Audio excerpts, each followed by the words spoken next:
അതിർത്തികളിലെ സുരക്ഷ കനത്ത വെല്ലുവിളി നേരിടുന്ന കാലത്ത് ഇന്ത്യ അതിപ്രധാനമായൊരു ചുവടുവയ്പ് നടത്തിയിരിക്കുന്നു. ചരിത്രത്തിലെ തന്നെ ഏറ്റവും വലിയ യുദ്ധവിമാന ഇടപാടിനാണ് രാജ്യം സജ്ജമായിരിക്കുന്നത്. ഓപ്പറേഷൻ സിന്ദൂറിലെ നായകൻ എന്നാണ് വ്യോമസേന vice chief air marshal Nagesh Kapoor റഫേലിനെ വിശേഷിപ്പിച്ചത്. 42 ഫൈറ്റർ സ്ക്വാഡ്രണുകൾ വേണ്ടെടുത്ത് ഇപ്പോൾ 29 എണ്ണം മാത്രമാണുള്ളത്. പുതിയ യുദ്ധവിമാനങ്ങൾ എത്തുന്നതോടെ ഇന്ത്യൻ വ്യോമസേനയുടെ കരുത്ത് 10 മടങ്ങ് വർദ്ധിക്കും. നാവികസേനാ യുദ്ധക്കപ്പലുകളിൽ നിന്ന് പറന്നുയരാൻ ശേഷിയുള്ള 26 റഫേൽ വിമാനങ്ങൾ കൂടി ഇതോടൊപ്പം സ്വന്തമാകും. ഇതോടെ നാവികസേനയുടെ അന്തർവാഹിനി വേധശേഷിയും സമുദ്ര നിരീക്ഷണ ശേഷിയും വർദ്ധിക്കും.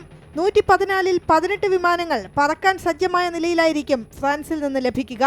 ബാക്കിയുള്ളവ ഇന്ത്യയിൽ തദ്ദേശീയമായി നിർമ്മിക്കും. മേക്ക് ഇൻ ഇന്ത്യ പദ്ധതിക്ക് ഊർജം പകരുന്നതാണ് ഈ തീരുമാനം. 80% ഇന്ത്യയിൽ നിർമ്മിച്ച ഘടകങ്ങളാണ് വിമാനങ്ങളിൽ ഉപയോഗിക്കുക. ഫ്രഞ്ച് പ്രതിരോധ കമ്പനിയായ ദസോൾട്ട് ഏവിയേഷനാണ് റഫേൽ യുദ്ധവിമാനങ്ങൾ നിർമ്മിക്കുന്നത്. ഈ കമ്പനി ഇന്ത്യൻ സ്വകാര്യ മേഖലയിലെ കമ്പനികളുമായി പങ്കാളികളാകാൻ സാധ്യതയുണ്ട്. ഇത് തദ്ദേശീയമായ വിമാന നിർമ്മാണ ശേഷി വർദ്ധിപ്പിക്കും. റഫേൽ വിമാനങ്ങളുടെ ആഗോള ഉൽപാദന അറ്റകുറ്റപ്പണി കേന്ദ്രമായി ഇതോടെ ഇന്ത്യ മാറും. പുതിയ F4 പതിപ്പ് സാങ്കേതികമായും ഏറെ മുന്നിലാണ്. ഒരേസമയം വ്യോമാക്രമണം, പ്രതിരോധം, നിരീക്ഷണം, ആണവായുധ വിന്യാസം തുടങ്ങി ഒന്നിലധികം ദൗത്യങ്ങൾ നിർവഹിക്കാൻ ഈ വിമാനത്തിന് സാധിക്കും. ഉയർന്ന പ്രദേശങ്ങളിലെ കഠിനമായ തണുപ്പിലും കുറഞ്ഞ വായുസമ്മർദ്ദത്തിലും പ്രവർത്തിക്കാൻ സഹായിക്കും. ഇന്ത്യൻ സാഹചര്യങ്ങൾക്കനുസരിച്ചുള്ള പുതിയ സംവിധാനങ്ങൾ ഇതിൽ ഉൾപ്പെടുത്തിയിട്ടുണ്ട്. ഫ്രഞ്ച് പ്രസിഡന്റ് ഇമ്മാനുവൽ മാക്രോൺ ഈ മാസം അവസാനം ഇന്ത്യ സന്ദർശിക്കാനിരിക്കുകയാണ്.